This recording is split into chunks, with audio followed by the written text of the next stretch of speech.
Welcome to Squared Circle Film Breakdown. Last year, Vitor Belfort committed what many considered to be a crime against boxing when he brutalized Evander Holyfield. Now, Hasim Rahman Jr., having newfound fame after nearly fighting Jake Paul, is poised to take revenge for the sport. For boxing, yes, I feel like boxing is looking at me to go ahead and avenge that loss that we took as a sport. Can Rahman avenge Holyfield?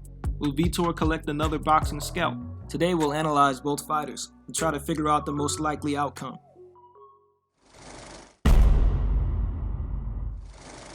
Rahman Jr. prefers to fight at range. He's most comfortable fighting at a slow pace, keeping his opponents at the end of a well-timed power jab.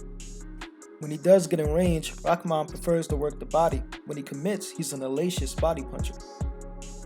Rahman often gets this body work off his strong jab and the commitment of his opponents to stop it. Rahman is a switch hitter, often switching southpaw momentarily to give his opponents a different look. He still showcases a strong jab, even in this stance.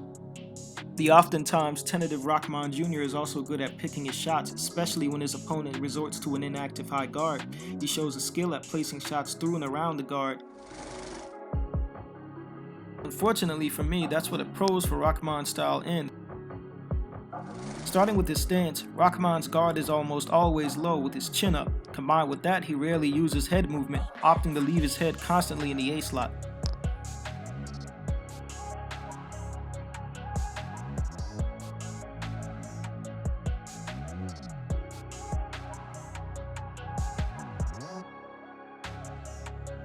He's also almost constantly off balance due to his rear foot being parallel to his front foot at times, meaning he continuously has to correct himself to keep from falling over.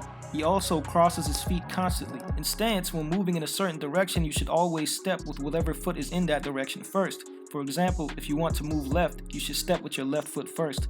Rahman ignores this rule and does the opposite, crossing his feet to change direction. This is called breaking your base, meaning another opportunity where Rahman is off balance. Rahman also has a bad tendency of backing out in straight lines, often ending up on the ropes and again crossing his feet while doing so.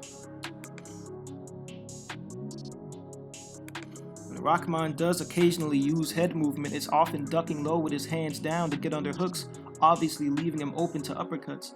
He also has a tendency to lean straight back. If Rahman misjudges the punch, or his opponent anticipates the lean and follows with more shots, it's a bad time.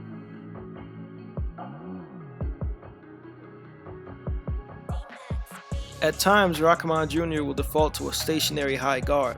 The high guard has a number of defensive holes that can be exploited.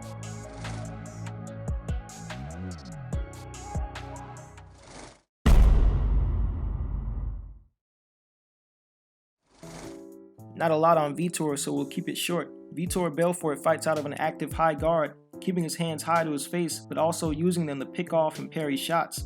His favorite punch is an overhand left, which he likes to throw off a level change. He's susceptible to shots down the pipe due to how wide he can hold his guard at times. Vitor likes to throw heavy volume when he feels his opponent is vulnerable, and seems to be very good at exploiting the openings in a high guard with uppercuts and hooks.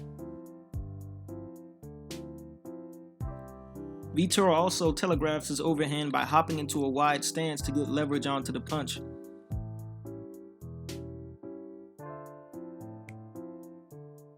This isn't an easy prediction to make. Based on the film we do have, I'm inclined to lean Belfort. Rahman makes far too many terrible fundamental mistakes for me to feel confident picking him, and we've seen it doesn't take a high-level boxer to exploit them either. However, we only have 2 fights worth of footage for Belfort in a boxing ring, and both fights were washes, so we won't know how Belfort responds to adversity. Rahman can keep Belfort at the end of his jab by consistently splitting his wide guard. He could shut his offense down before he warms into the fight. At the same time, Rahman has shown that if you consistently push him on the back foot, his defensive issues get worse and worse. If Belfort is able to establish a faster pace, then he's in a good position to win the fight, especially if he can consistently push Rahman on the back foot. He'll be more than likely to land his shots. Let me know how you see it going down below. Like and subscribe for more content.